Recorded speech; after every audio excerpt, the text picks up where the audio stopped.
Olá, você se considera um escravo? Não? Tem certeza?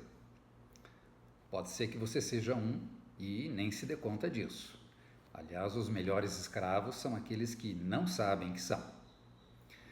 Sigmund Freud, há mais de 100 anos atrás, dizia que forças primitivas, sexuais e agressivas estavam ocultas no fundo da mente de todas as pessoas e que, se essas forças não fossem controladas, levariam os indivíduos e as sociedades ao caos, à destruição. As teorias de Freud têm sido usadas pelos poderosos há muito tempo para controlar as pessoas.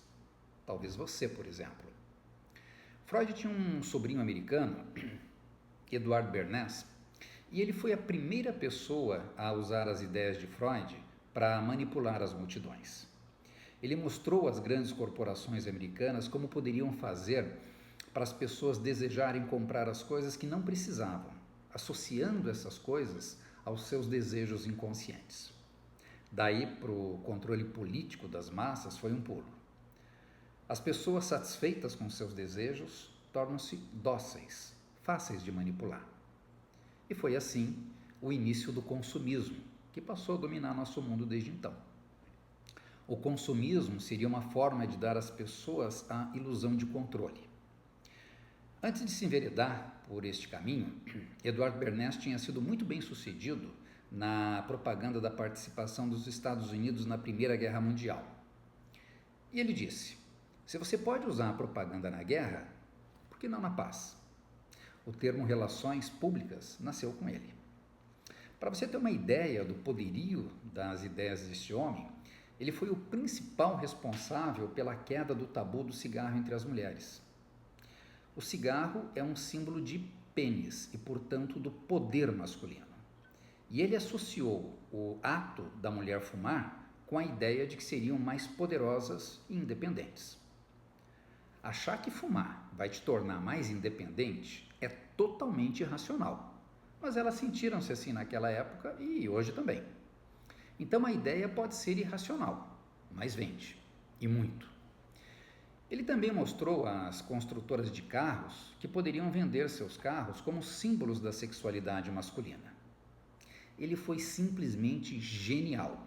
Não que eu ache que seu trabalho tenha sido bom para a humanidade, mas foi genial no que fez. A indústria passou a vender muito e suas ações subiram vertiginosamente. Então o que ele fez? Convenceu as pessoas a comprarem ações dessas indústrias e assim enriqueceu os bancos, que também eram seus clientes.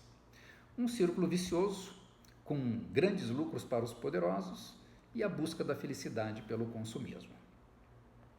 Paul Mazur, que era um banqueiro daquela época, resumiu bem a questão dos grandes empresários da época. Deve-se mudar a cultura de necessidade para desejo. Você não precisa realmente daquilo, mas deseja ter. Olha o que dizia Walter Lippmann, que era um pensador político daquela época. Já que as pessoas são incapazes de tomar decisões racionais, já que na realidade são guiadas por instintos primitivos e selvagens, é preciso criar uma forma de controle social. Edward Bernays criou essa estratégia, que ele chamou de engenharia do consentimento, que nada mais é que estimular os desejos das pessoas e associá-los com produtos de consumo, controlando-as assim e gerando estabilidade. Bernays saiu de cena temporariamente com a grande crise econômica de 29, mas deixou discípulos, como o chefe de propaganda nazista, o Joseph Goebbels, que também conseguiu controlar o povo através do domínio destas forças irracionais primitivas. A barbárie nazista foi imputada também à liberação desses instintos selvagens. Então, no pós-guerra, continuou a preocupação de controlar as massas. Aí entidades como grandes corporações, governos e até mesmo a CIA continuaram se esforçando para adormecer esse instinto selvagem e garantir uma sociedade estável. Não queriam que a barbárie alemã, que teria se dado então em função da liberação coletiva desses instintos, voltasse a se repetir. Aqui nesse momento em que Freud já havia falecido, vitimado por um câncer, sua filha, a Anna Freud, teve um papel central. Sua filosofia era de que as pessoas deveriam se conformar com os padrões familiares e de vida aceitos pela sociedade. Assim teriam um ego forte o bastante para lutar com as forças do subconsciente, o que, convenhamos, era muito conveniente aos políticos e poderosos da época. Após a Segunda Guerra Mundial, aumentou muito a procura pelos psicanalistas para garantir altos lucros para indústrias, sempre associando os produtos com desejos ocultos das pessoas. Agora repare que nem todos agiam assim e nem o tempo todo somente com a intenção de obtenção de ganhos. Algumas dessas pessoas realmente acreditavam que a sociedade tinha que ser conduzida assim para manter-se estável e saudável.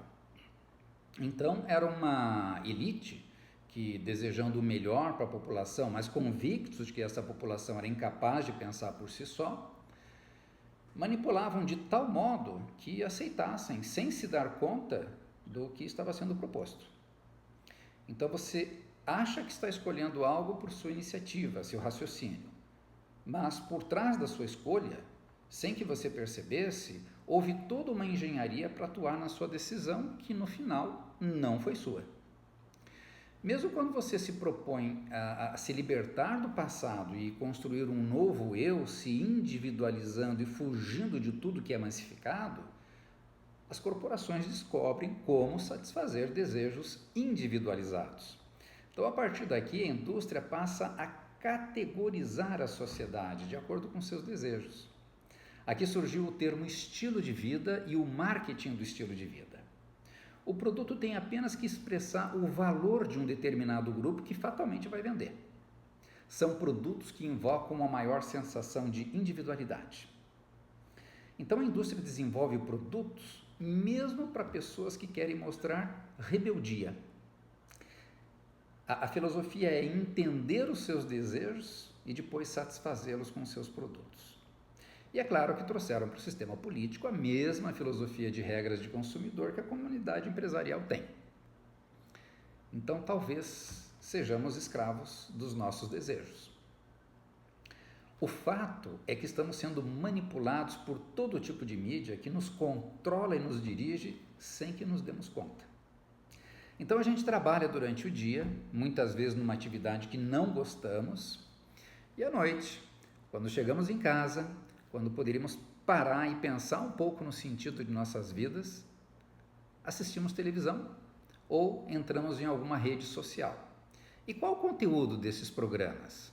Algo que te faça pensar, crescer? Não, muito pelo contrário, é de uma mediocridade total. E até te incentivam esse tipo de coisa, fazendo você pensar assim: puxa, você trabalhou muito duro hoje, merece um tempo sem preocupações, uma cerveja, um filme, uma novela, um jogo de futebol. É claro que isso é proposital. Você não vai questionar nada enquanto estiver assistindo aquilo. Continuará domesticado, manipulado, influenciado, alienado, dirigido e achando que manda na sua vida. O escravo perfeito. E enquanto assiste esses programas, recebe uma enxurrada de propagandas diretas ou subliminares, mostrando o quanto você será feliz comprando aquele carro, ou aquela roupa, ou aquele celular. E o que você faz então no dia seguinte? Vai trabalhar para comprar o que te mandaram comprar. Só que estranho, a felicidade não vem. Pense nisso. Eu sou o Dr. Tadeu de Góes. Grande abraço.